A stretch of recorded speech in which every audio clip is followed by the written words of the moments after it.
Cette horloge qui égrène les secondes au mur d'une entreprise nyonnaise est une hublot, à ne pas confondre avec un hublot, car c'est bien d'une montre qu'il s'agit. Et celui qui la porte à son poignet, c'est Jean-Claude Biver, patron de la marque depuis 2004. Il lui a fallu moins de 4 ans pour relancer une marque qui sombrait dans l'oubli.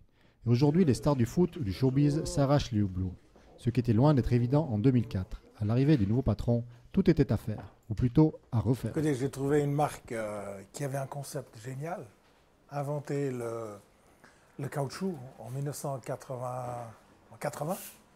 C'est la première marque au monde qui avait amené le caoutchouc sur le bras de l'homme. Le caoutchouc comme bracelet est une matière géniale, c'est une matière naturelle qui vient d'un arbre.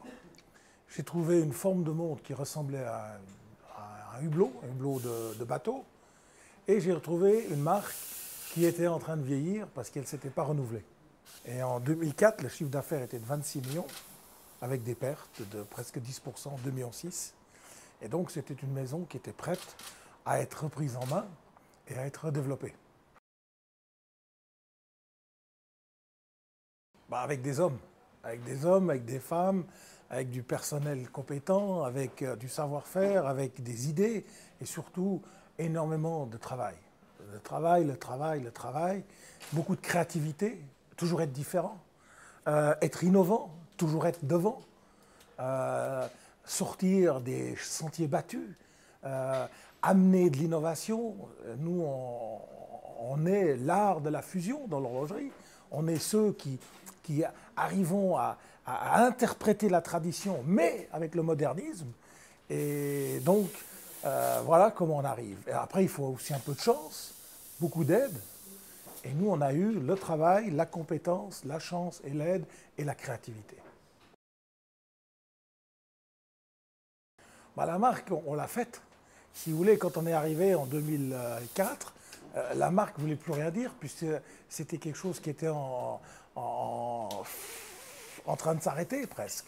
Donc, on a redonné naissance à travers nos compétences, à travers le produit. Et évidemment, la marque, tout d'un coup, elle a repris son lustre.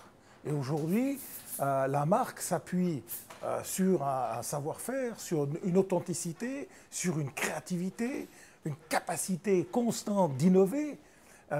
Et la marque a aussi reçu beaucoup de sympathie par le parrainage de l'Euro, par exemple, le parrainage qu'on a avec le Monaco Yacht Club, le parrainage qu'on a fait avec Prada sur l'America's Cup. Donc tout ceci donne à la marque maintenant une désirabilité, un lustre que nous avons créé, parce qu'une marque, elle ne s'hérite pas comme ça, il faut la créer. Et la marque, elle repose, je le répète, sur le savoir-faire, sur l'authenticité, sur la qualité et sur la capacité d'innover.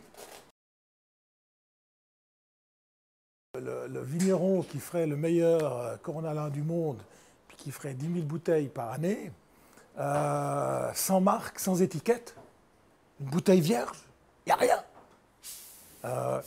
Mais si à l'intérieur, il y a le meilleur cornalin de l'histoire, je suis sûr qu'on l'achètera tous et on en voudra tous. Donc, on peut avoir du succès sans marque, mais à ce moment-là, on est dans un artisanat, on est dans du savoir-faire qui ressemble à de la culture, à un patrimoine et qui est limité. C'est clair que si ce même cornalin, on veut en faire 500 000 bouteilles, c'est fini, on ne pourra plus vendre 500 bouteilles vierges, sans étiquette. À ce moment-là, il faudra inventer une étiquette, donner un nom, donc créer une marque.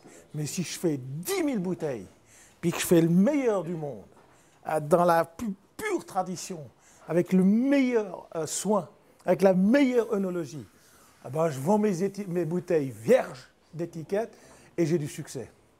Donc sans marque.